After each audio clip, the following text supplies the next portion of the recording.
Hafidades and Mananasizuas, Imina Chentaiseti na Legislature in Guam is back from recess.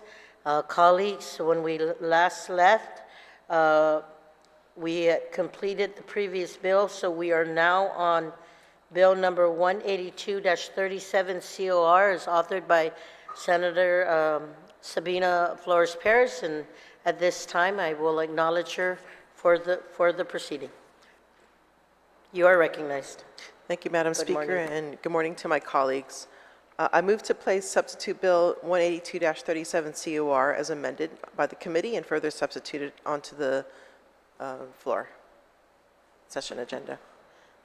Colleagues, there has been a motion by Senator Sabina Perez to substitute bill 182-37 COR.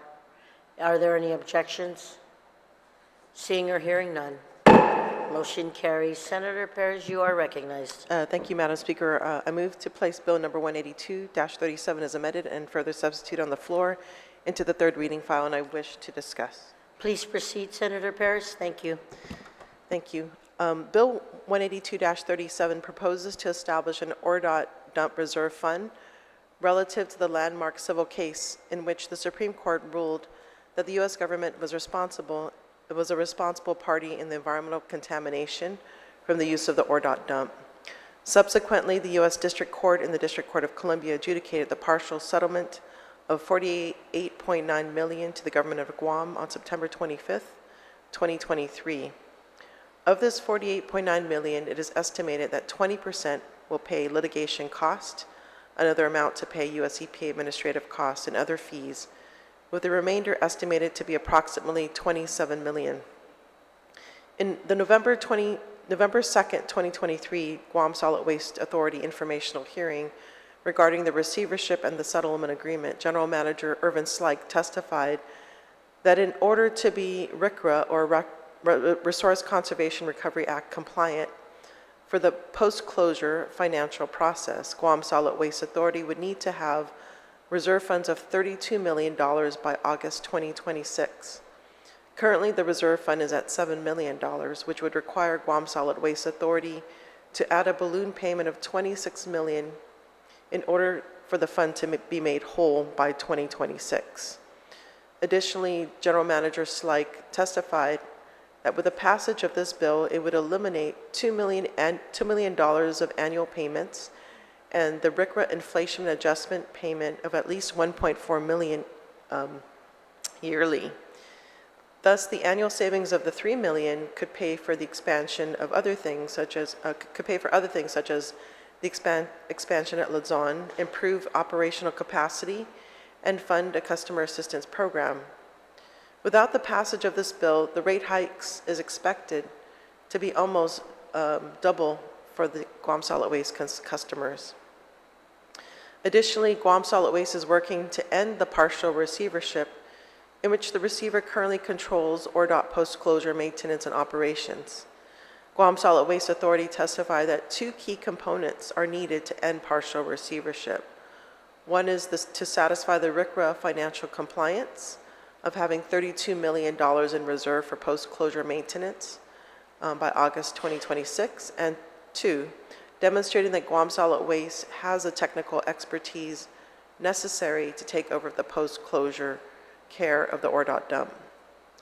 In the November 2nd, 2023 U.S. EPA Region 9 letter, it states that, quote, "We support that Guam Solid Waste Authority has the technical expertise and personnel to assume responsibility of the cessation certification required of the consent decree," end quote.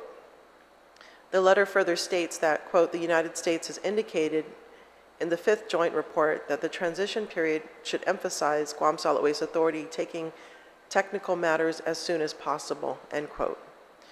In the November 2nd, 2023, in November 22nd, 2023 Guam Solid Waste informational hearing, Mr. Gershman of the receiver stated that the target date for ending the receivership is July 1st, 2024 of this year.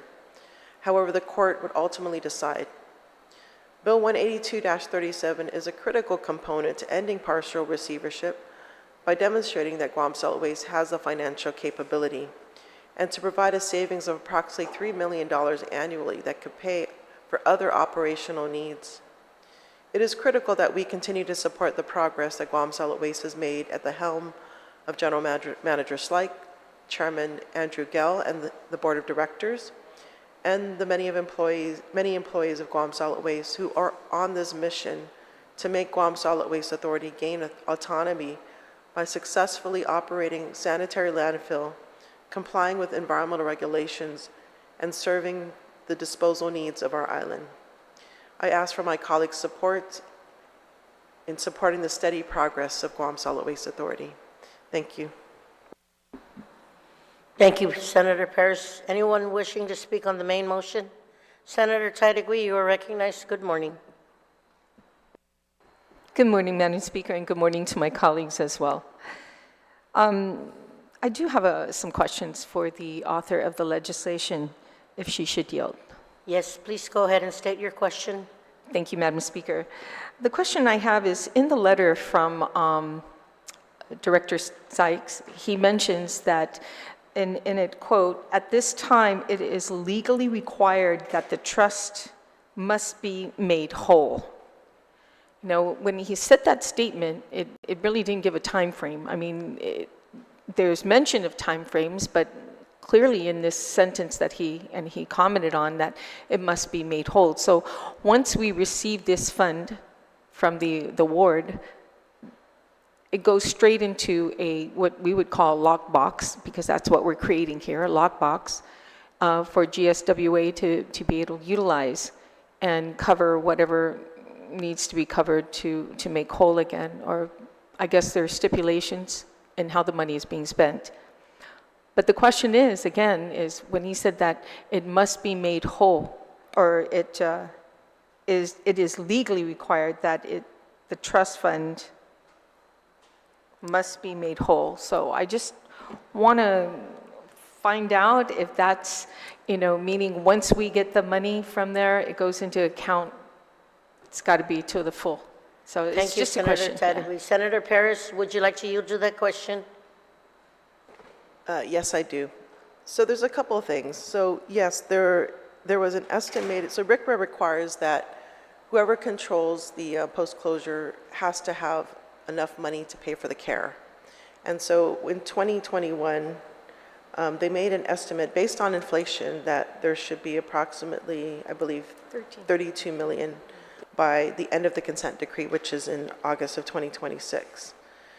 So the added issue is that we're still under partial receivership, and there should be a trust fund controlled by the receiver. And right now, they say there's only 7 million in that trust fund, when in fact Guam Solid Waste has been providing, I believe, 2 million every year, I believe since 2016, I think is when they started their payments. But they only see 7 million because of, I guess, expenditures. So there is the issue that, Guam Solid Waste thinks that they can use the money more frugally. They feel like a lot of the contracts, they've actually shown some evidence that they could have had savings if they were fully in control of the trust fund, which they aren't. And so what they want to do is they want to prove that they can hold on, they have this money, and so upon the ending of the receivership, that money then can go directly to that trust fund. So in regards to making whole, yes, that's a requirement, it's a RCRA requirement, and in order to prevent a sudden balloon payment of 26 million at the end of 2026, they have to start increasing rates. If this doesn't go through, they have to start increasing rates because right now going on the bond market is not an option to borrow money to make up for that amount. Thank you, Senator Paris. Senator Tadegui, will that suffice? Yes, a couple more questions if I can. Please proceed. Thank you. What is the amount that's anticipated that we receive from this award, from the suit? Senator Paris. Yes, so again, they estimate about 20% goes to the litigation firm. And then if you subtract that minus the US EPA administrative costs plus other perhaps filing fees, it whittles it down to 27 million. Okay, so it is 27. And of the 27 million, Madam Speaker, if the author can answer this question, is any of that funding can be used to offset the cost of trash pickup Senator for Ferris. customers? Yeah. Yeah, so at this time, the priority is becoming RCRA compliant. Because if they do that, then they can save estimated 3 million. So 3 million which can then be used for those operational needs. So it's a really smart approach, I feel. Thank you, Senator Ferris. Senator Tadegui, does that help? Yes, it does. So it leads me to believe that whatever award that we receive goes into the operations and even maybe the extension of the landfill if needed going further. And the savings that we receive once the receivership ends is giving Guam the $3 million annually in savings, cost savings, in which that money that we put out every year for the receiver can be used to offset the cost of customers' payments, to assist them, or, as we go into the universal trash bill that may be coming up this session or the next, discuss on how to assist those families who, need that kind of assistance when it comes to paying trash if it's mandatory. But I just want to make it clear too, I support first the bill and its intent to put it in an area and concentrate on that money being used for what it's intended to be used, and not for us to go in there and start, playing, shopping, going shopping with that money. It's something that we have to be strong about and firm to. So that being said, I do support the bill. Thank you. Thank you, Senator Tadegui. Anyone else on the main motion of the legislation? If not, Senator Barnett, can you?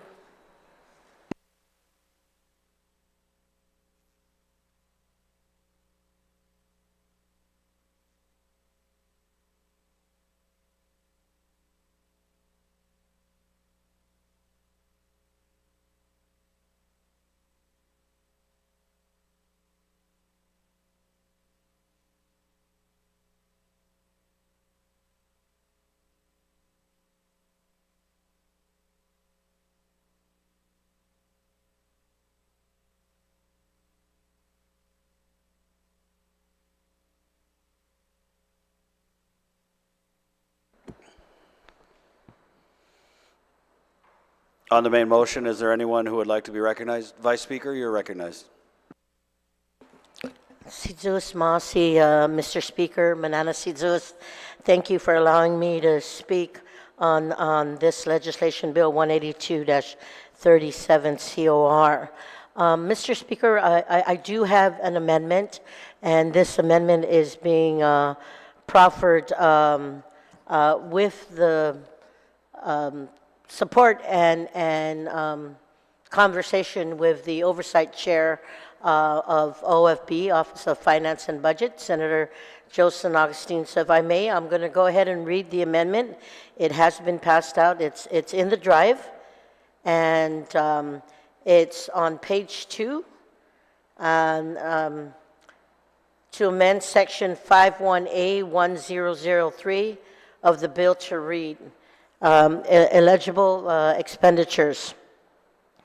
Monies in this fund shall be expended to reimburse Guam Solid Waste Authority for past costs associated with the closure of Ordet Dump and opening and recent expansion of the Ledson landfill, in addition to pay for litigation costs and associated fees.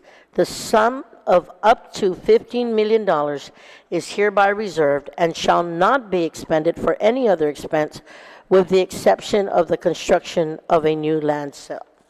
And Mr. Speaker, if I may, talk a little bit about this amendment. This amendment, which I am proffering again, is on behalf of Senator Joseph Augustine, OFB Chair. And he does this because he would like to ensure that this new critical fund contributes not just to the post-closure care of the Ordet Dump, but also the necessary expansion of our current landfill in Luzon. Mr. Andrew Gale, the chairperson of the Guam Solid Waste Authority, testified to this body that a responsible solid waste operator should be reserving money for the future expenses, and that among these anticipated costs is the money needed to build new cells at the Luzon landfill. We know, Mr. Speaker, that the current usage of our landfill cells runs out of space after about 10 years of usage.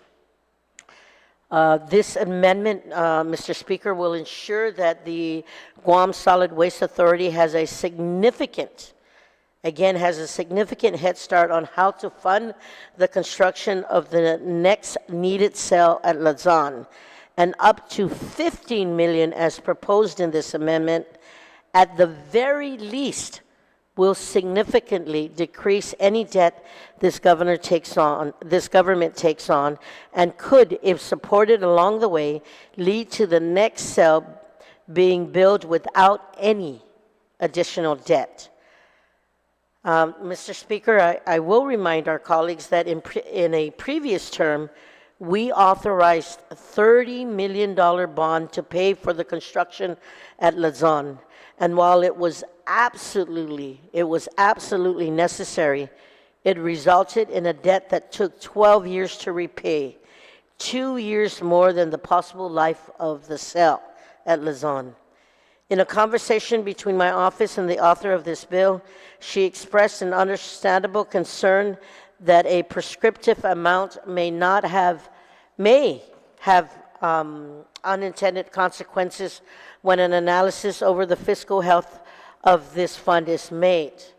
As a result, I have softened the language to allow the Guam Solid Waste Authority to reserve an amount it feels is responsible at a time it feels responsible.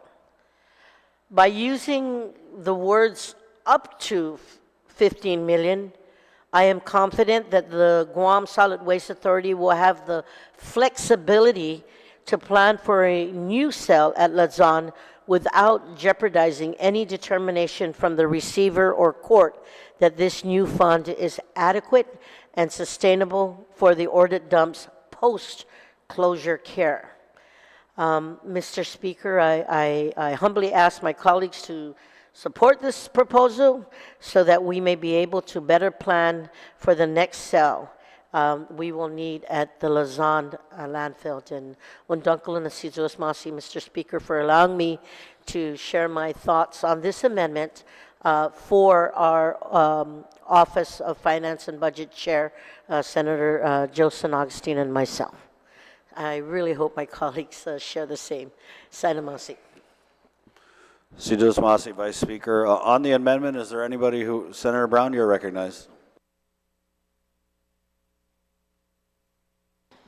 Thank you very much, Mr. Speaker. If I could ask our good senator that sponsored this amendment, I understand the intent, and she did elaborate on that quite well.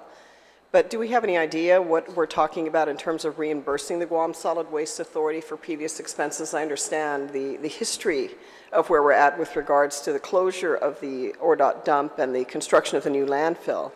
But do we have any idea what amounts that we're talking about that are going to be set aside for this purpose? And then what is the intent of the Solid Waste Authority to do with that difference? Are they reinvesting it back in current operations, or where exactly and what exactly is that money going to be used for? Sidus Masi, Senator Brown, Vice Speaker. Yes, thank you, Mr. Speaker. And yes, I will answer the latter. I guess, as I said earlier, the reimbursement for the use for Guam Solid Waste Authority. But if you can give me a moment's recess so that I can confer with the committee so that I can get the actual number, please. We're going to take a short recess. Thank you.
We're back. The amendment has been passed out to the members. Vice Speaker, you're recognized. Thank you, Mr. Speaker, and I also want to thank the good senator from Inalahan or Agana for noting that the amendment that was on top of our desk was changed because the amount is up to.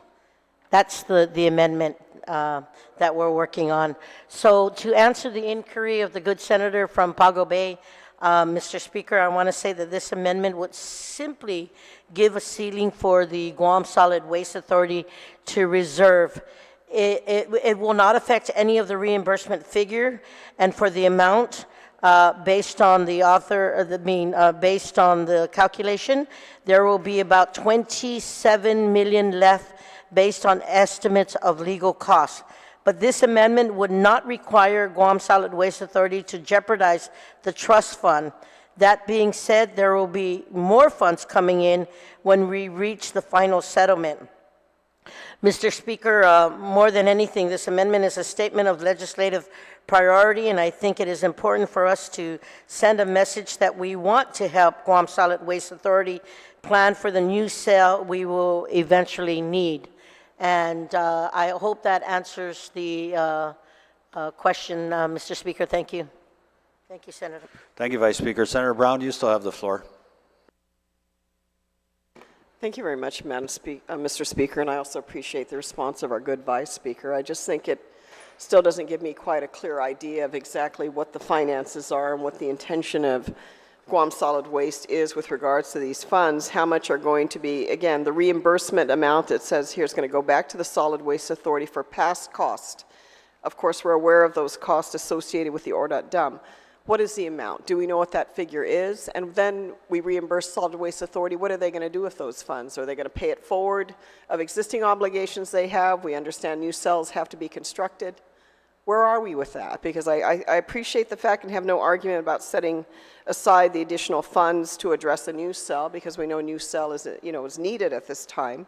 But I just don't in my mind have a clear picture what exactly these funds are going to be used for. I think having an answer to that would be helpful. I don't know if the main sponsor of the bill can elaborate further, or do we ask the Guam Solid Waste Authority management to come in and provide that response to us and to the public so that we have an idea of where we're at overall. I'm certainly appreciative of these funds. Don't get me wrong. I'm very appreciative that we have these funds coming in.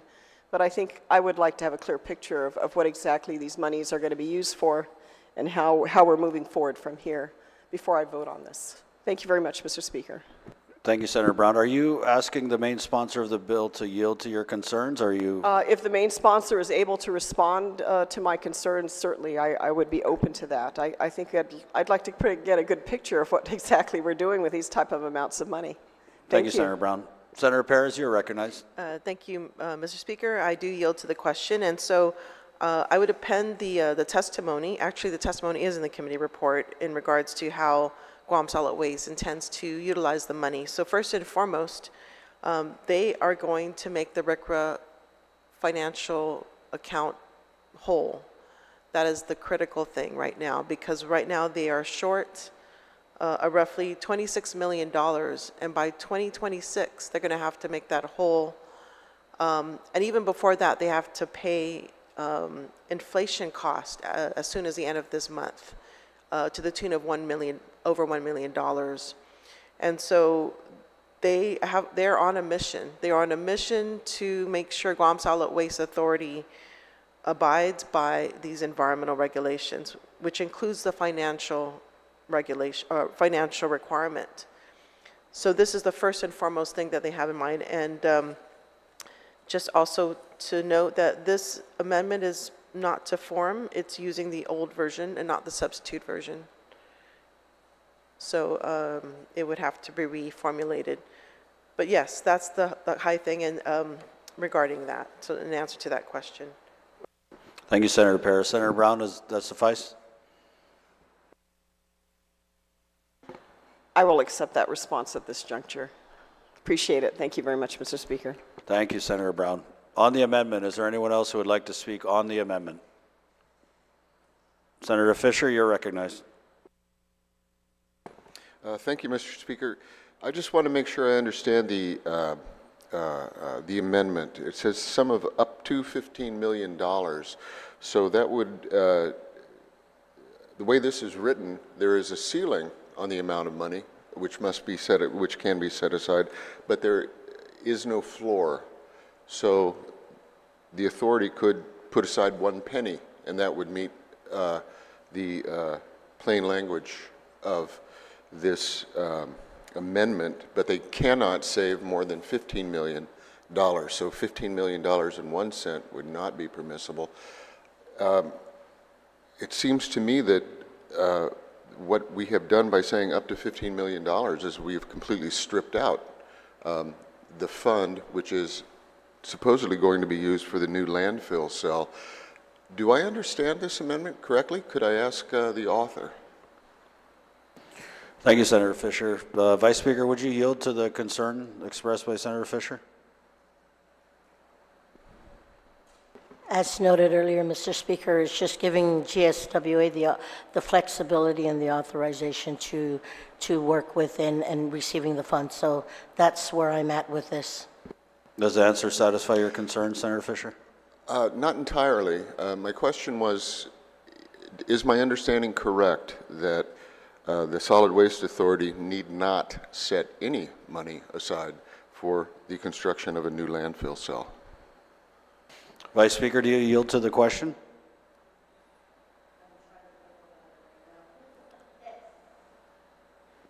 The answer is yes. Okay, well, yes, the answer is yes. So the Solid Waste Authority need not set aside a penny for construction of the new landfill. If that's the case, what is the purpose? Thank you, sir. Thank you, Senator Fisher. Vice Speaker? Again, Mr. Speaker, it just gives them the authority to decide how much and when, up to the 15 million. And this is the purpose for the amendment. Thank you, Vice. On the amendment, is there anyone else who wishes to speak on the amendment? Senator Duenas, you're recognized. Sidus Masi, Mr. Chairman. Certainly want to continue to listen to the discussion, but I have to say that I'm maybe inclined to recognize the validity of setting aside some amount of money from this reimbursement for the purposes of building new cells. I think it's important, Mr. Chairman, first and foremost, to go back to the history. Actually, in the 31st Guam Legislature, I introduced a bill to move administrative authority to the governor's office because there was no action on possibly going out and taking legal action on this issue with regard to this claim. Then Arthur Clark down at the governor's office was pushing very strongly for this, and so as time went by, it seemed like that sparked the interest.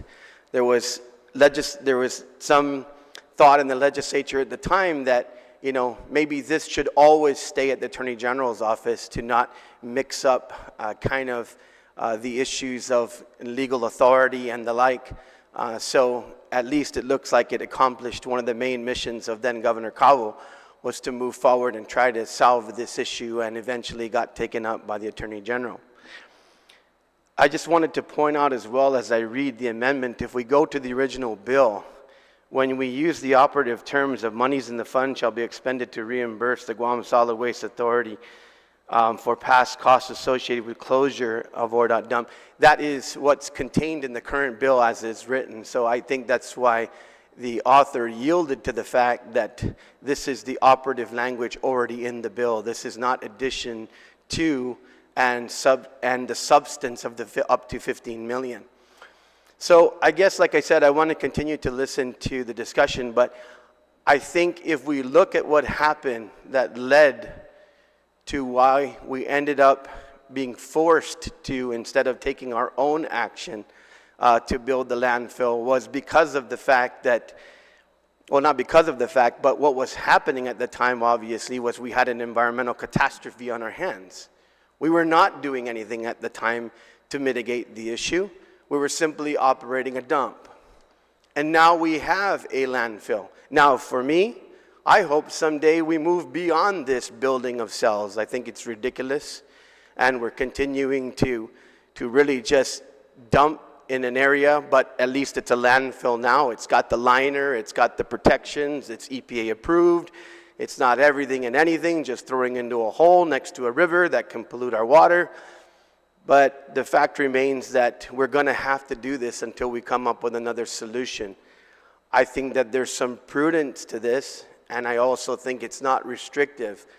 My good colleague, Senator Fisher, is right. I mean, it could be a penny and you've met the requirement.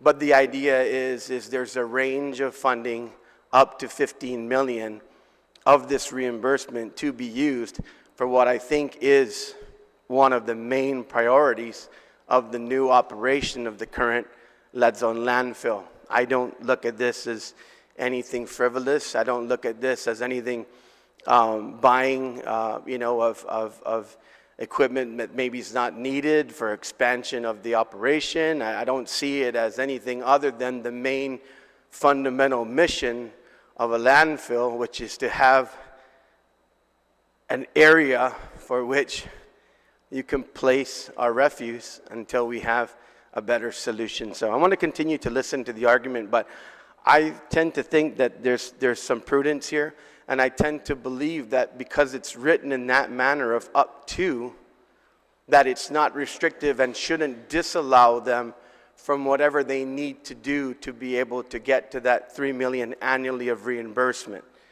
I would think that if it was more rigid as it was prior written of 15 million, that would squeeze them and the board and their authority from making decisions. But I think that the range that's been identified here allows for that flexibility. And so once again, I believe that as written and as the bill calls for, the monies to be expended and reimbursed are not new language. That actually exists in the bill already, and I don't know about the reformatting that I guess the mover of the amendment and the author of the bill can take that up in terms of what it identified. But the clear reading of the substitute bill shows that writing, Mr. Chairman.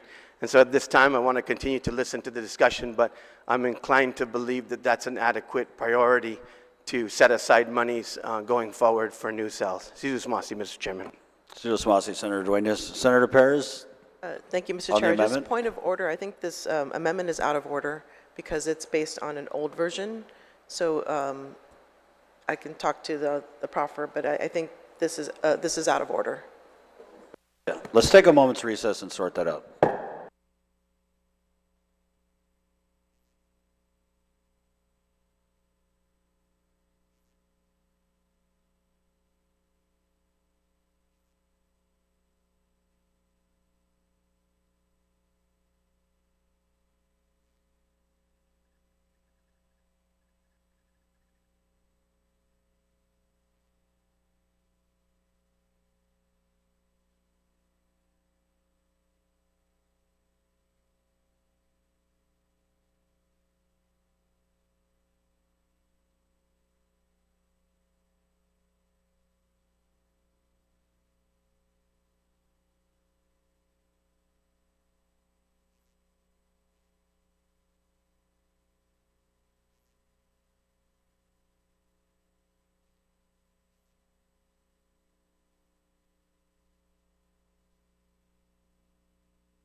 Imina 37 na Legislature Guahan is back from recess.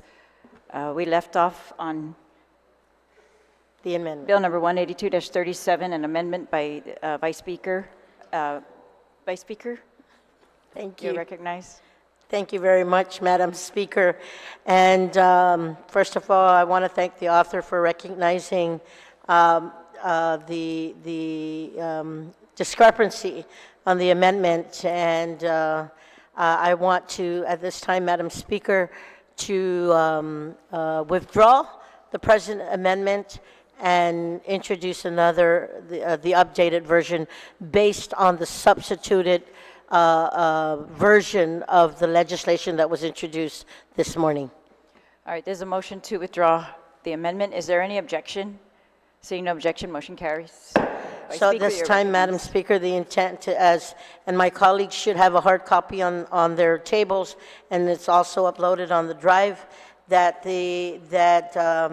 if I should read the full amendment, but stress that it was the up to version that I was working with of the $15 million.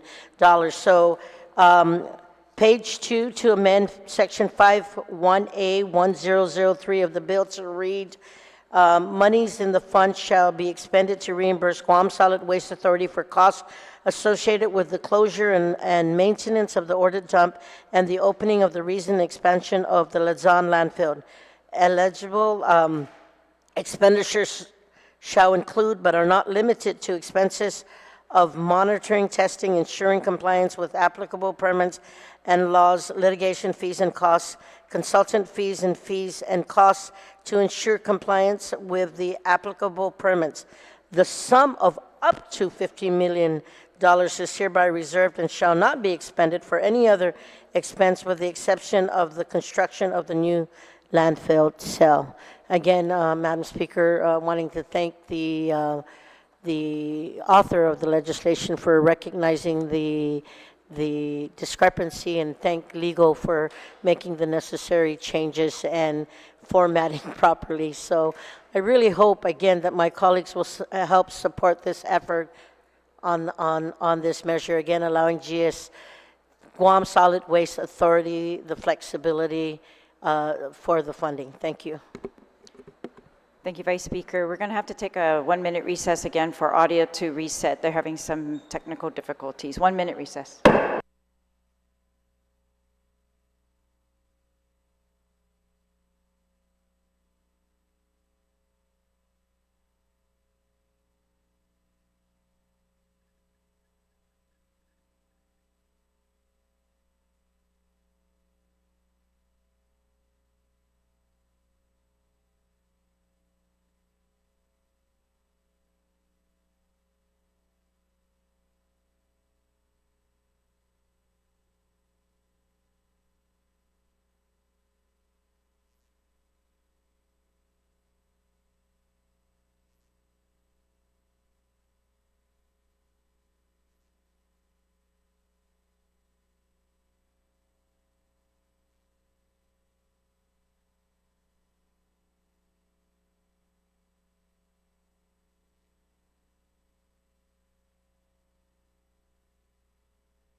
We're back from recess. Audio's fixed the issue. Jesus Masi. And we left off, the Vice Speaker had introduced a resolution. It's been passed out. An amendment that's been passed out. Is there anyone who wants to speak on this amendment? Senator Perez, you're recognized. Thank you, Madam Speaker. I have to respectfully object to this amendment. I think that, so it's been said, I know the language up to 15 million, but what if the 15 million is decided to be used for Luzon? That would really impact the RCRA compliance. And so, if I can, have my colleagues recall back in 2010, there was this $1 Million Mondays where the court ordered Gov Guam or DOA to pay $1 million every Monday to ensure the consent decree was followed. And so I think that is a poor way to manage this money, because if we put this money in this reserve today, that $1 Million Mondays not only will be prevented, but that $1 Million Mondays may become a $2 million Mondays, because we're not factoring the inflation cost that's required of RCRA. So I think, although it seems at its face to be a flexible amendment, it also can create damage. And just to also, I wanted to let you know that General Manager Slike, when he came on to Guam Solid Waste, one of his priorities was the timely, efficient opening of the cells. And so he already was planning at that point for cells to be pre-excavated, determine the cost in order to get the best possible cost for these cells. And so if we pass this bill today, not only are we preventing those $1 million+ Mondays, we are also we are allowing savings to occur today. $3 million at least, $3 million a year. And if we save up that $3 million, or we can divert those $3 million to the expansion of the cell. So just by doing this one move, it does many things, beneficial things. And this amendment will harm the financial capability of Guam Solid Waste, and it would hurt the people. So I respectfully object to this amendment because the harm that can come. Thank you. Thank you, Senator Perez. On the amendment, is there anyone else who'd like to be recognized on the amendment?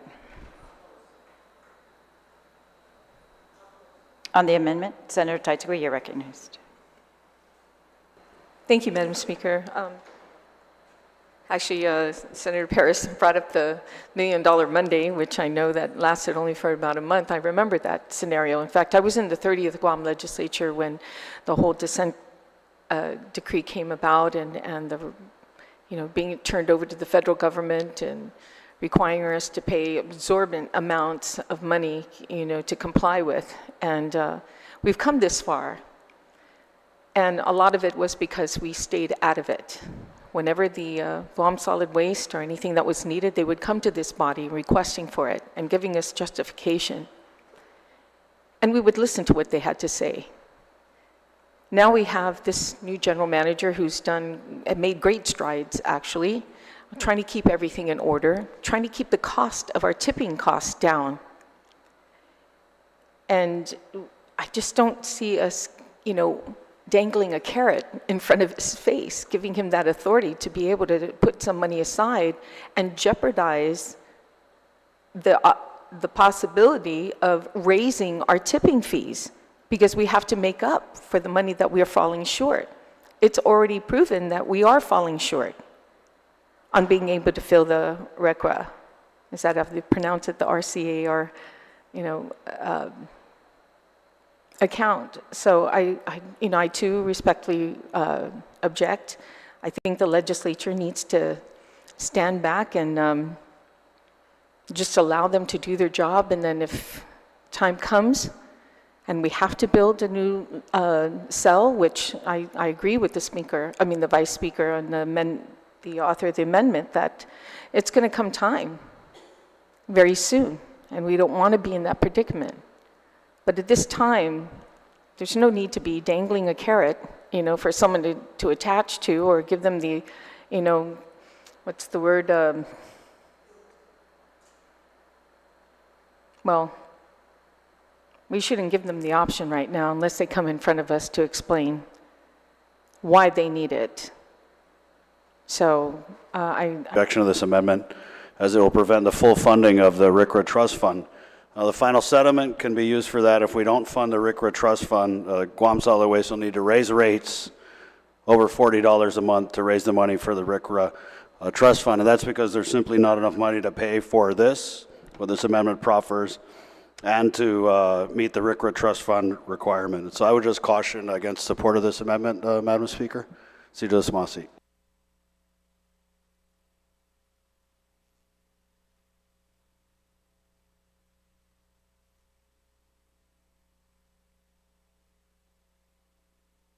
All right, on the amendment, is there anyone else who'd like to speak on the amendment? If not, Vice Speaker, you may close on the amendment. Thank you, Madam Speaker. I understand the concerns aired by the good author and some others, but I don't believe, Madam Speaker, that the Guam Solid Waste Authority will willingly jeopardize any of their legal obligations. And I think we shouldn't assume the management would choose to earmark $15 million if they could not afford to do so, and if doing so would result in financial penalties being ordered by the court. So, Madam Speaker, I think that the Guam Solid Waste Authority Board and its management have demonstrated, Madam Speaker, that their responsible governance with all the progress made to whittle down the receivership. And I just want to say that more than anything, again, this amendment is a statement of literally legislative priority. And I think it is important for us to send a message that we want, Madam Speaker, we want to help the Guam Solid Waste Authority plan for the new cell that we will eventually need. Because the full settlement amount is some time away, Madam Speaker, I truly believe this flexible language ensures that there will be a way to begin saving for a new cell without, Madam Speaker, without jeopardizing the important deadlines ahead to begin funding post-closure care for the audit, Madam Speaker. Madam Speaker. Thank you. On the amendment, there's been an objection. All in favor, please raise your hand. All in favor of the amendment. Amendment fails. On the bill, is there anyone who'd like to be recognized on the bill? On the bill, if not, sponsor, you may close on the bill.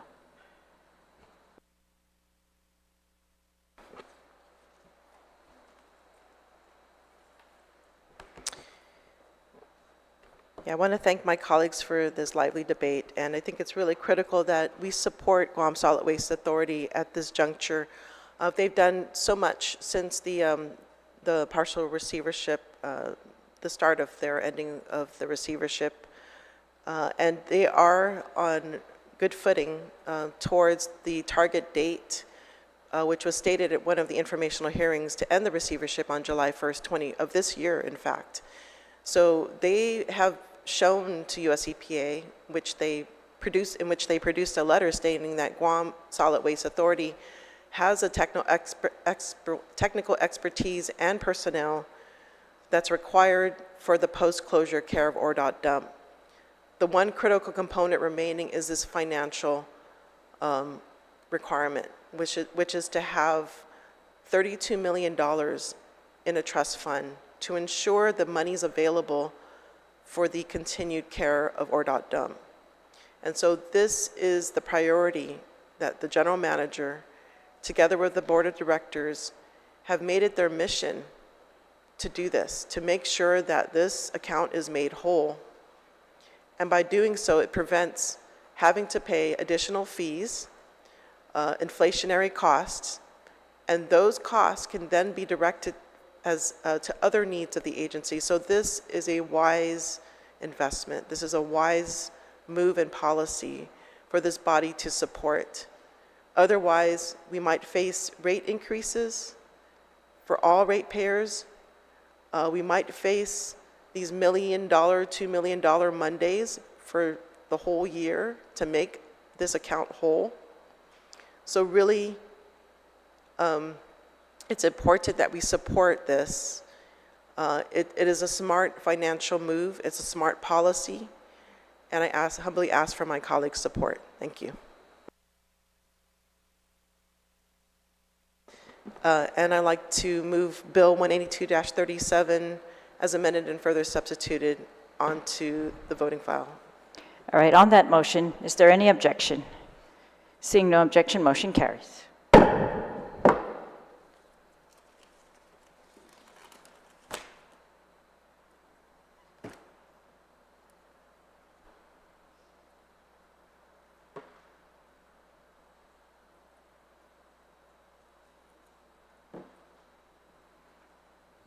All right, the next bill on the agenda is Bill number 184.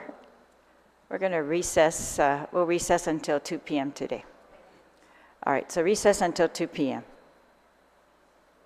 Or, I'm sorry, just hold on. We'll take a 1-minute recess right now, 1-minute recess.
We're back from recess. Senator Barnett, you're recognized.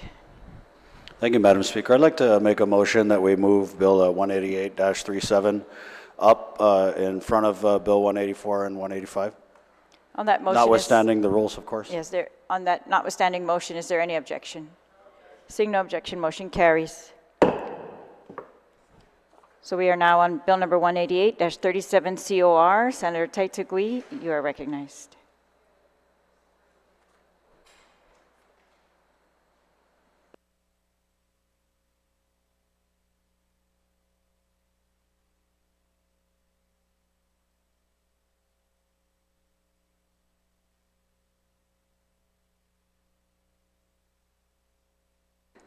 Thank you, Sujus Masi, Madam Speaker, and Sujus Masi, Senator Barnett, for moving my bill up.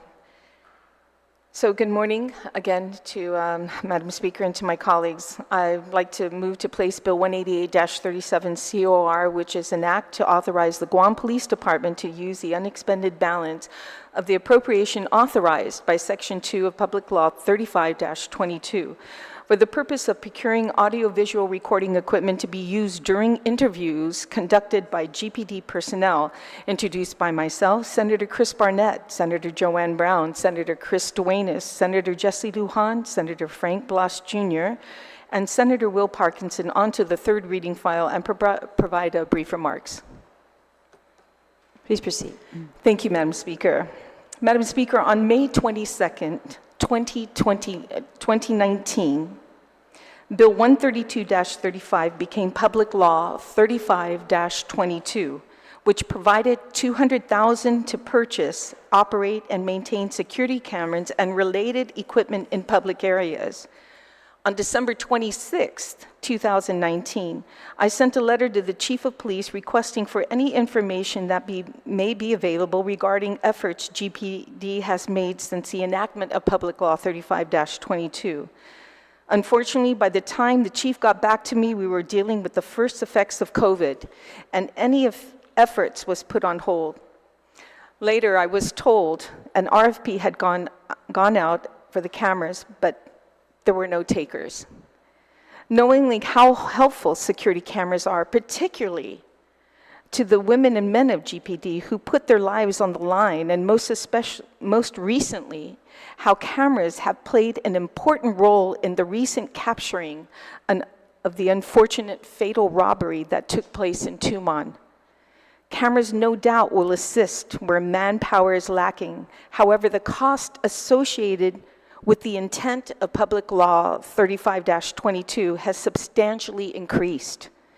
Instead of waiting for additional funding, that amount in Public Law 35-22 can still be used for cameras and audiovisual equipment today. The ability to make a difference now is the reason why I, along with my colleagues, introduced this legislation. Not too long ago, allegations of police brutality in our community was brought to light. While it may be premature to take any side in this matter, it is clear that we need to do more to protect both the public and our law enforcement community. And we can do this by being proactive. In the meantime, the efforts I made in 2019 to provide security cameras in public areas will continue to be my goal.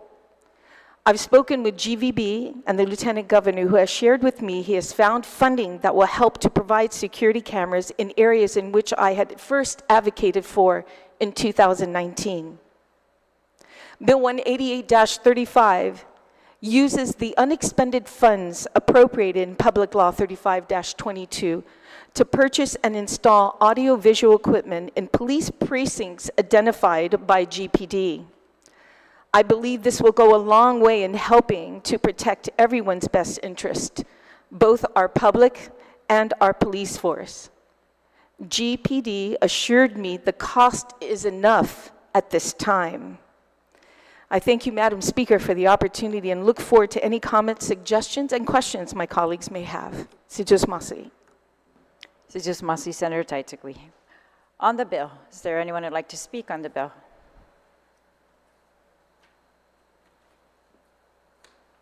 On the bill? Senator Barnett, you're recognized on the bill. Thank you, Madam Speaker. I commend the author for introducing this bill, and I also thank her for allowing me to be a co-sponsor. I look at it as a companion measure to the body cam law that Good Body passed just last month. And so I asked my colleagues to support this bill. It was surprising. There was an incident recently in which an individual alleged that they were mistreated while at one of our Guam Police Department precincts, and there was no video of that. And I believe that, like the author has said, video recordings, video interviews conducted by detectives go a long way to ensure accountability and transparency, not just in the way that the officers are going to treat individuals that they're dealing with, but also on the flip side of that, when you have individuals who make complaints or allegations that sometimes turn out to not be true. So I've always believed that the more transparency, the better. And I ask my colleagues to support this measure. And I again commend the author for introducing it. Sidus Masi, Madam Speaker. Sidus Masi, Senator Barnett. On the bill, is there anyone else who'd like to speak on the bill?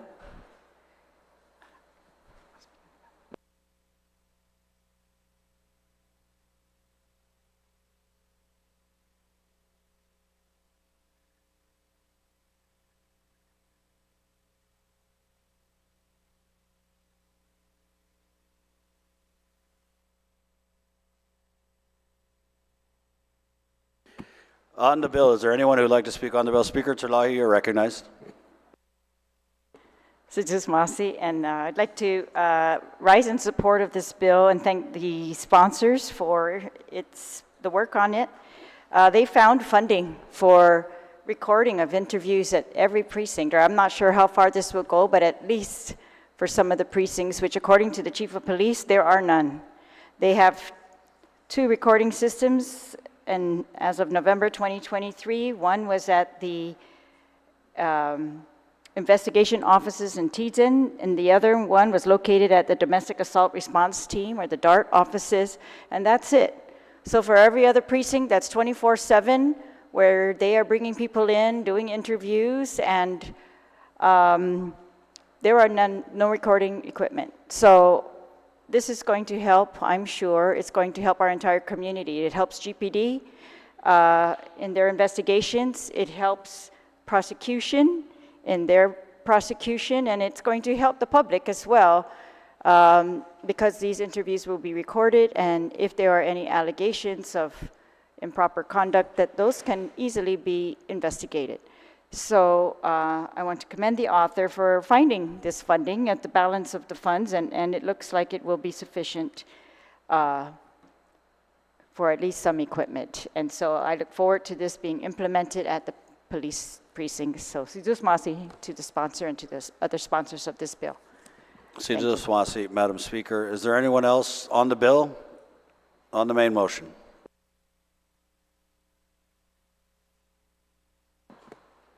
If there is no one else who would like to speak on the bill, Senator Taidagui, you may close. Thank you, Mr. Speaker. And thank you to my colleagues who spoke on the measure. You know, it's a way that what we can do right now to continue the momentum of security and trust to our people by, you know, not having money sit around and waiting for something to happen. This is an opportunity that we can actually use this money and it will go to good use. So at this time, Madam Speaker, I'd like to make a motion to add co-sponsors also on this legislation. Of course, yourself, Madam Speaker, Senator Fisher, Senator Kanata, Senator Paris, and well, Senator Lujan's already on here, so, and everyone else that is already here today is on the legislature as co-sponsors. So, on the motion to add co-sponsors, is there any objection? Seeing no objection, that motion carries. And that being said, Madam Speaker, I motion to place Bill 18837 in the voting file. On the motion to place Bill 188-37 as amended on the floor into the voting file, is there any objection? Seeing no objection, motion carries. Thank you, Madam Speaker, and thank you to my colleagues. Thank you. Senator Barnett, you're recognized. Madam Speaker, I'd like to make a motion that we recess until 9 a.m. tomorrow so that we can hear both of the hospital bills. The motion to recess till 9 a.m. tomorrow, is there any objection? Seeing no objection, we'll recess until 9 a.m. tomorrow. Colleagues.